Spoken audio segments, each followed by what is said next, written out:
The whole process of doing a recording actually oftentimes takes years. Obviously the night happens in one night or in 2 nights, as this case is, we're recording 2 nights, but it really starts with the song, with what's on our heart, what God is saying to our church, and then taking what God is saying in our church and trying to say, God, what would you want to say through this? And really asking the prayer, God, what would you want your people to sing to you? And what words would you want your people to say to you in a congregation or even in their own quiet time? So it starts with that process where we just say, God, what are you saying? And trying to prophetically say what God is saying to the people, as well as what He wants the people to sing to Him.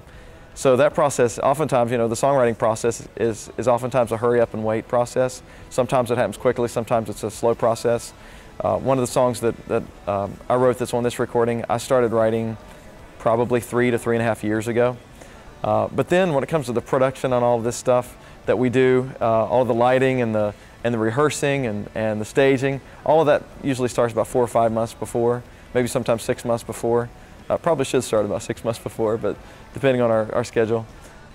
So that process lasts for a few months, getting prepared, getting the songs ready, getting the choir ready, and the instrumentalists and the vocalists.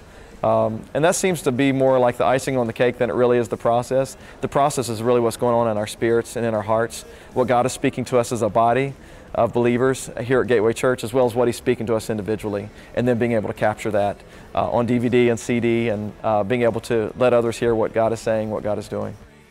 Worship to me is more than just a song, and worship actually truly is more than a song. If you look in the scriptures, the original definition of worship means to bow down. And really it's offering our whole lives, bowing our whole lives before the Lord and giving all that we are to the Lord. And Paul says it so clearly in Romans 12:1 when he says, I urge you, brothers and sisters, in the view of God's mercy, that you give yourselves completely to God. This is your spiritual act of worship, laying your whole life down for the Lord. That's your spiritual act of worship. That's the true definition of what worship is. And when we sing on this platform and when our congregation is with us and all that we do together as a church, it's just more like a celebration of what goes on day to day, day in and day out in our own lives, and that is living our lives for the Lord.